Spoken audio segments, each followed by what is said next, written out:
Assalamualaikum warahmatullahi wabarakatuh. Nama saya Wendy Siptiani. Di sini saya akan menjelaskan tentang materi pertama kelas 10. Ada 3 bahasan yang saya akan bahas. Yang pertama ruang lingkup pengetahuan geografi, yang kedua objek studi dan aspek geografi, yang ketiga konsep esensial geografi dan contohnya.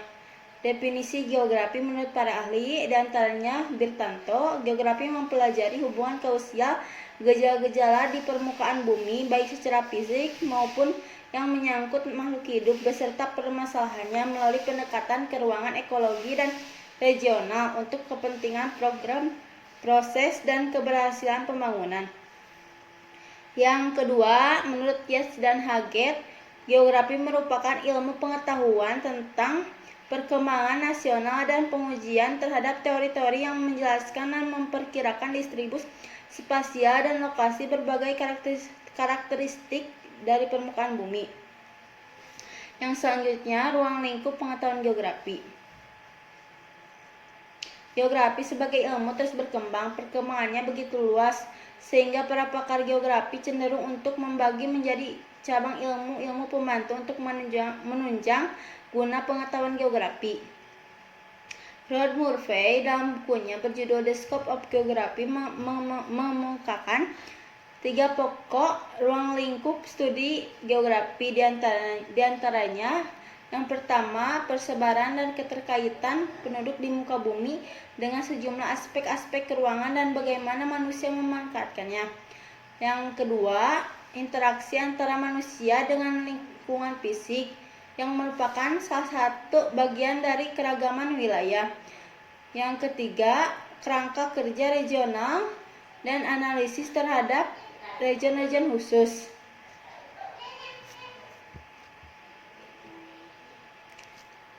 Ada 3 pokok ruang lingkup bahasan geografi. Yang pertama, geografi fisik. Geografi fisik yaitu geografi yang mempelajari bentang lahan, yaitu bagian ruang dari permukaan bumi yang dibentuk oleh interaksi dan interdependensi bentuk lahan. Perhatian utama geografi fisik adalah lapisan hidup dan lingkungan fisik, yaitu genotipis dari daratan dan lautan yang di dalamnya terdapat sebagian kehidupan. Yang kedua, geografi manusia. Geografi manusia yaitu mempelajari manusia geografi manusia itu yang mempelajari manusia dalam ruang, termasuk jumlah penduduk, penyebaran aktivitas ekonomi, politik, sosial, dan budaya. Yang selanjutnya, geografi teknik mempelajari cara menganalisis data dan informasi geografis dalam bentuk peta, diagram, foto udara, dan lain-lain. Yang selanjutnya,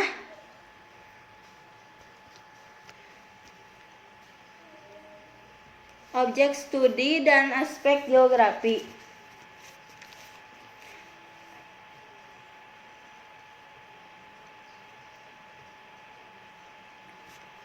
Beberapa disiplin ilmu dapat memiliki objek material yang sama dalam bidang kajiannya, tetapi akan berbeda dengan objek permalnya. Objek kajian geografi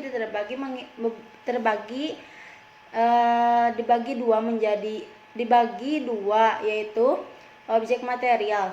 Objek material geografi adalah fenomena geosfer, permukaan bumi yang meliputi atmosfer, litosfer dan pedosfer, hidrosfer, biosfer, dan antroposfer.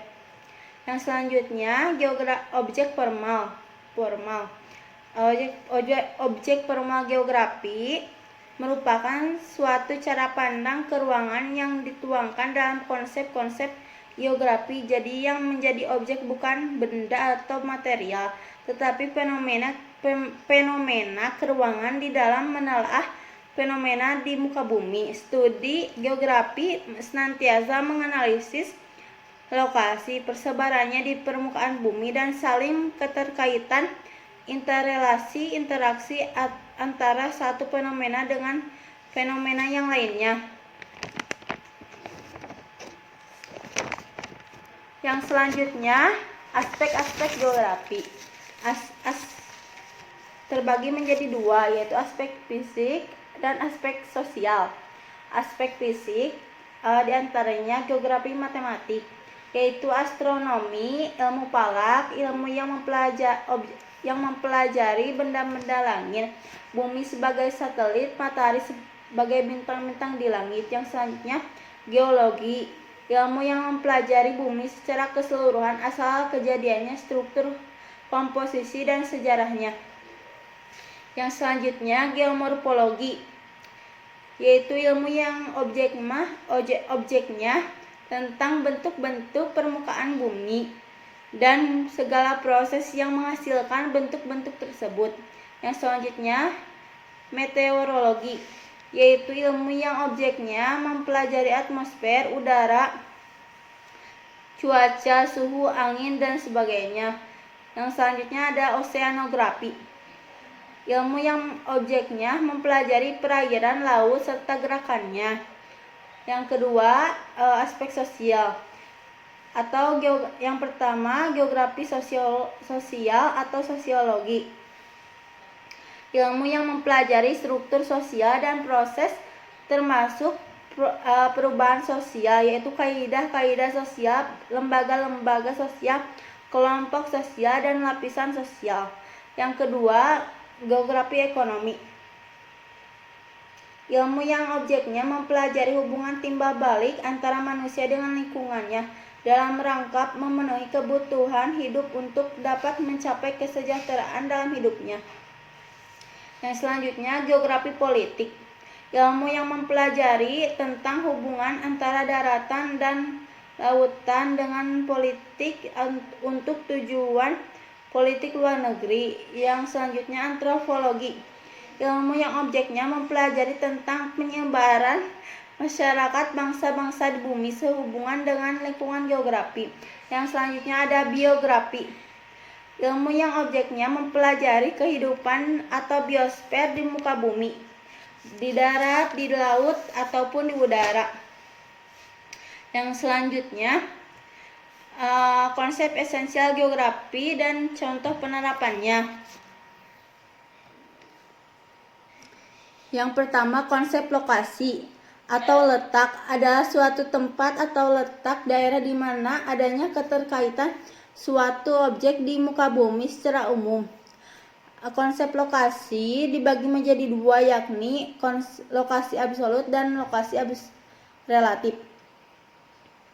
Contohnya, lokasi absolut adalah letak astronomis Indonesia yang terletak antara 6 derajat lintang utara sampai 11 derajat lintang selatan serta 95 derajat bujur timur sampai 141 bujur timur.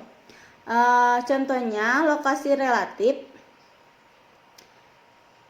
letak geografis Indonesia yang terletak di antara dua benua, Asia dan Australia, serta diapit oleh dua samudra, Hindia dan Pasifik. Konsep jarak juga termasuk salah satu konsep dasar geografi dalam kehidupan sosial ekonomi. Jarak memiliki arti penting. Secara umum, konsep jarak dapat dibagi menjadi dua, yaitu absolut dan jarak relatif. Jarak absolut yaitu jarak Jakarta ke Surabaya adalah 790 km. Contoh jarak relatif, perjalanan dari Jakarta ke Surabaya memakan waktu sekitar 10 jam sampai 15 jam dengan menggunakan kereta api. Yang selanjutnya, konsep keterjangkauan adalah kemudahan akses jarak tempuh menuju suatu titik. Dalam kata lain, keterjangkauan adalah jarak yang mampu dicapai dengan maksimum dari satu wilayah ke wilayah lain. Hal ini harus diperhatikan dalam konsep keterjangkauan sarana dan prasarana penunjang yang ada. Contohnya, dulu untuk menuju Pulau Madura harus menggunakan kapal, namun setelah dibangun jembatan Suramadu kita bisa menuju Madura dengan via mobil atau angkutan darat lainnya. Yang selanjutnya, pola. Pola adalah bentuk, struktur, dan persebaran fenomena atau kejadian di permukaan bumi, baik gejala alam maupun gejala sosial. Pola juga dapat diartikan sebagai tatanan geometris yang beraturan sebagai bentuk interaksi manusia dengan lingkungannya.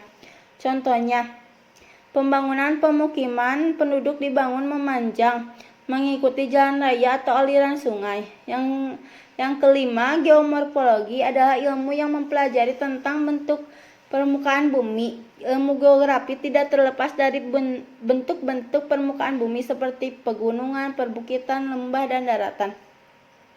Contohnya, kota Surabaya yang terletak di wilayah dataran rendah.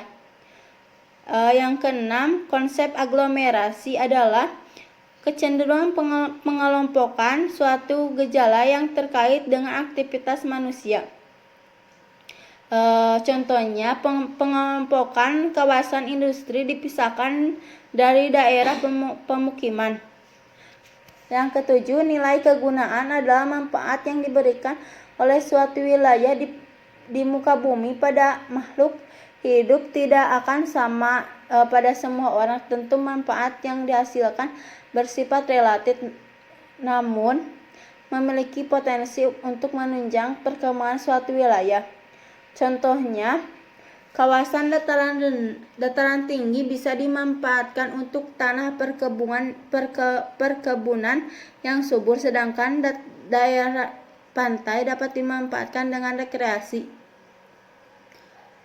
Yang selanjutnya,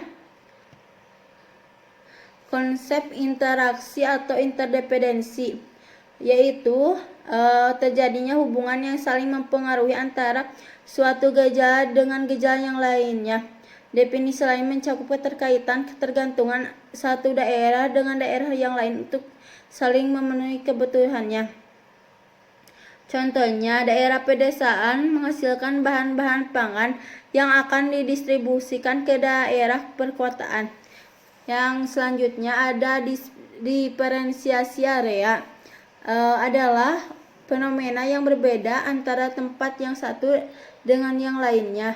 Diferensiasi area membandingkan antara dua wilayah untuk menunjukkan adanya perbedaan antara suatu wilayah dengan wilayah lainnya, karena tiap wilayah memiliki karakteristik yang unik. Contohnya, mata pencarian penduduk daerah pantai kebanyakan sebagai nelayan, tapi di dataran tinggi kebanyakan warga menjadi petani. Yang ke-10, keterkaitan ruang. Hubungan antara suatu fenomena dengan fenomena lain yang merupakan suatu keterkaitan keruangan. Hal ini mendorong terjadinya sebab akibat antar wilayahnya. Contohnya, polusi udara yang terjadi di Singapura yang diakibatkan oleh kebakaran hutan di Provinsi Riau yang terletak berdekatan. Hanya sekian yang saya dapat sampaikan. Mohon maaf apabila ada kesalahan. Wabillahi taufiq wal hidayah. Wassalamualaikum warahmatullahi wabarakatuh.